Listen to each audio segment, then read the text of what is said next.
النهاردة بقى هنعمل كبد وقوانص وهنعمل شوية مكرونة كده حلوين بالصلصة. تعالوا كده نشوف الكبد والقوانص هنعملها ازاي. هنا حطينا دبس رمان، وحطينا شوية ملح، شوية فلفل اسود.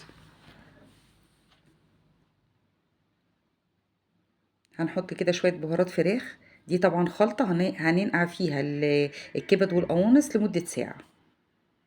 دي بقى بتضيع الزفارة وبتخلي طعم الكبد والقوانص تحفة. هنعصر ليمونتين.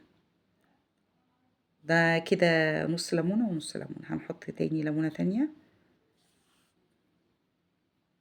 طبعا احنا بنحاول ندور على اكلات تكون موفرة، لان طبعا انتوا شايفين الاسعار رايحة في داهية يعني.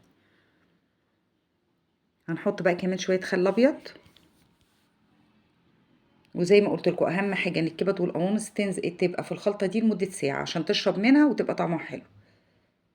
كده انا كنت ناسية تقريبا الخل الابيض، ما حطيتوش ولا حطيته، والله ما فاكرة. تمام كده هننزل بقى بالكبد والقوانص. هنقلبها بقى كويس كده في الخلطة دي، وهنحطها بقى في التلاجة. تيجي تصحي الصبح يجيلك اكتئاب من الأسعار. الحاجة الفراخ 108، اللحمة 380. مش عارفة الأسعار بصراحة، الحاجة بقت اوفر جدا. هنعمل ايه بقى دلوقتي؟ هنجيب طاسة. هنبدأ بقى نجهز الحاجة بتاعتها عقبال ما ما نسيبها في التلاجة. حطيتها انا بقى في التلاجة، وجبت طاسة حطيت فيها شوية زيت وحتة زبدة كده محترمة.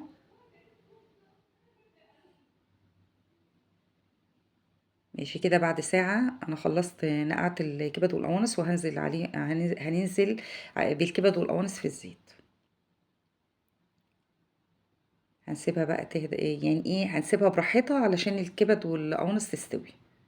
هي صغيرة يعني مش هتاخد سوا. هنعمل بقى جنبيها شوية مكرونة كده بالصلصة. بس أنا بقيت أعمل مكرونة بالطريقة دي، طماطمتين وببشرهم كده بالمبشرة.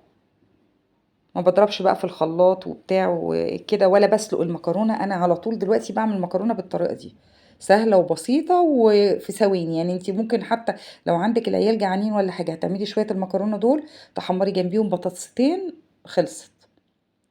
تمام. كمان بجيب بصلايه كده بقطعها عادي بالسكينه، ما ببشرهاش ولا بضربها في الخلاط، وبقطعها على الطماطم.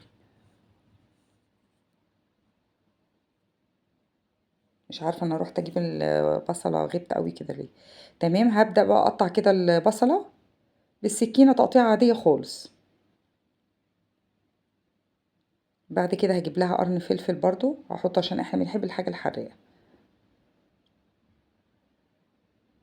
بصوا، اي تقطيع عادي، حتى لو قطعتيها كده شرايح مفيش مشكله، كده كده كله بيستوي مع بعضه وبتبقى حلو. هجيب بقى فلفله. بصوا الفلفل تقطعيه يعني قطعيه حتت كبيره كده عشان ما يخليش الصلصه حراقه قوي. معلقتين بقى صلصه هحطهم عشان انتوا شايفين الطماطم مش حلوه يعني، لونها كده تحسوا ان هي بهتانه شويه. فالصلصه بتخلي الطماطم حمرا. هنبص كده على الكبد والقوانص هنلاقيها لسه برضو كده بقى، هي عماله تنزل ميه مع الصوص اللي احنا كنا عاملينه ناقعينه فيها، فالكبد والقوانص بتشرب منه. حطيت كده معلقتين صلصه، احط معلقتين كمان.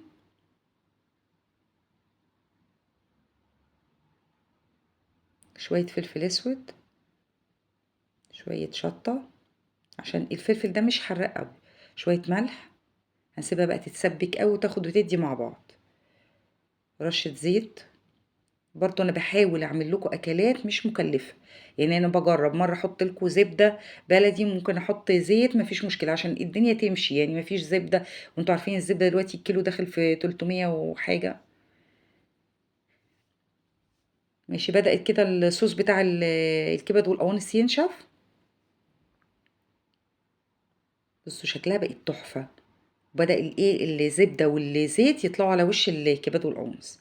عندي بقى بصلتين انا بشراهم، هنزل على الكبد والقوانص بالبصل. بص بقى بيخليها تروح في حتة تانية، يبقى طعمها تحفة. جربوا الطريقة دي هتعجبكم قوي. وفي نفس الوقت ممكن تاكلوها بالمكرونة، تاكلوها بعيش محمص عادي، هتاكلوها تعملوها سندوتشات في عيش فينو، هتبقى تحفة. هننزل بقى بعد كده بمعلقتين توم. برضو شوفوا الريحة بقى، ما اقولكوش الريحة فظيعة. بعد كده بقى فلفل اخضر، وهبدأ اقلب ايه الحاجة دي كلها مع بعض، واسيبها بقى ايه تعمل ميكس مع بعض. الصلصة كده عندي نشفت بتاعة المكرونة، هبدأ اجيب مية من الكاتل وايه وازودها. بصوا خليها تغلي بقى كده، تاخد غلوتين كده، وهننزل عليها بالمكرونة. تقليبة كده حلوة، نقلها على العين اللي جوه بقى عشان تبقى ايه جديدة شوية. حطيت الملح، فلفل اسود، او تقريبا بقى مش هحط فلفل اسود عشان كفايه، حاسه ان الحاجه كده حراقه قوي. هنزل بقى بالمكرونه، ده نص كيس، كانوا العيال عاملين نص فكان باقي نص. مش عارفه، حاسه المكرونه قليله شويه، ممكن ازود شويه مكرونه. هفتح كيس جديد بقى، كنت عايزه امشيها كده بدل ما ايه افتح كيس جديد. يا ريت لو اول مره تشوفوا القناه بتاعتي تشتركوا في القناه وتفعلوا زر الجرس عشان يوصل لكم كل جديد. بصوا كده انا زودت شويه مكرونه. بصوا طريقة المكرونة دي بقى تحفة، يعني انتوا كده بتشتغلوا بالمكرونة، لا هتقعدوا تسلقوا ولا تصفوا في مصفى، بتعملوها كده على طول.